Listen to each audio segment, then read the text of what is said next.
প্রথমে তেলটাকে রোস্ট করে নিচ্ছি।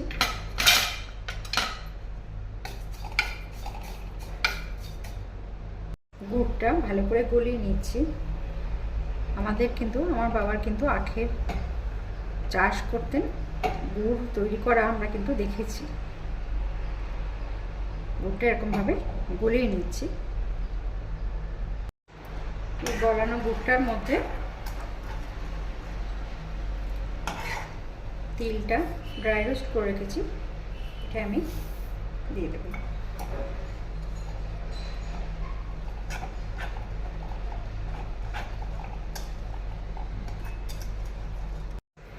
এখন আমি এই কড়াইটার মধ্যে একটু জল দিয়ে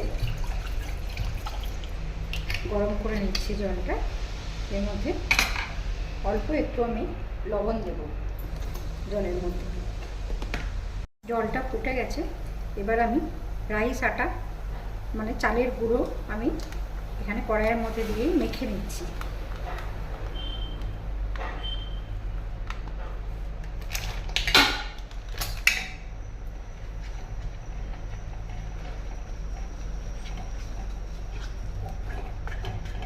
উপরে মেখে একটা ডো তৈরি করে নেব।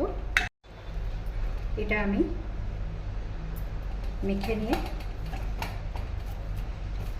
রাইস আটা চালের গুঁড়ো মেখে নিয়ে আমি কিছুক্ষণ ভিজে একটা মলমল কাপড় দিয়ে ঢেকে দিলাম। আমি কোনো এক ভিডিওতে বলছিলাম না যে গোটা ইন্ডিয়ার খাবারের কোথাও না কোথাও লিঙ্ক আছেই, কোথাও টক বেশি, কোথাও ঝাল বেশি, কোথাও মিষ্টি বেশি, এইগুলো হয় কিন্তু ইনগ্রিডিয়েন্টস অলমোস্ট এক। কেউ মহারাষ্ট্রে যেটা মোদক তৈরি হয় ডিজাইনটা আলাদা, বেঙ্গলে আমাদের ওটা পিঠে তৈরি হয় ডিজাইনটা আলাদা। গোটা ভারতের খাবারের ইনগ্রিডিয়েন্টসগুলো অলমোস্ট একই হয়।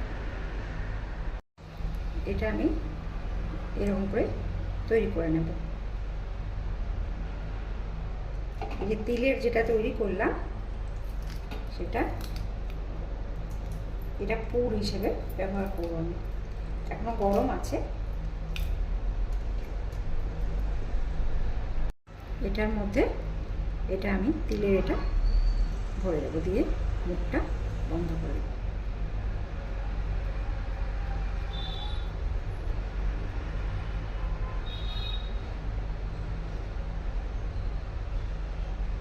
এরকম করে বাকিগুলো গড়ে নেব।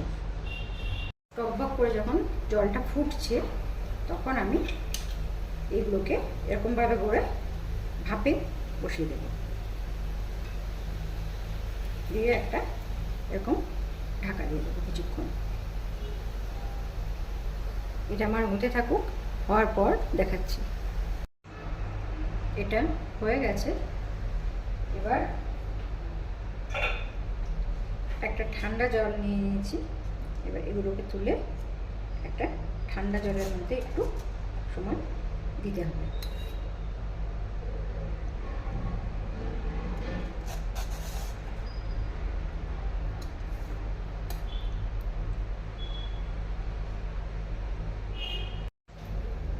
এটা হচ্ছে বাংলার পিঠে পুলি আর মহারাষ্ট্রের মোদক। একই তো ব্যাপার হলো না, মেটেরিয়াল তো একই জিনিসের তৈরি। এরকমভাবে বানিয়ে দেখবেন, যদি ভালো লাগে তো কমেন্ট করবেন, লাইক করবেন, শেয়ার করবেন। Thank you.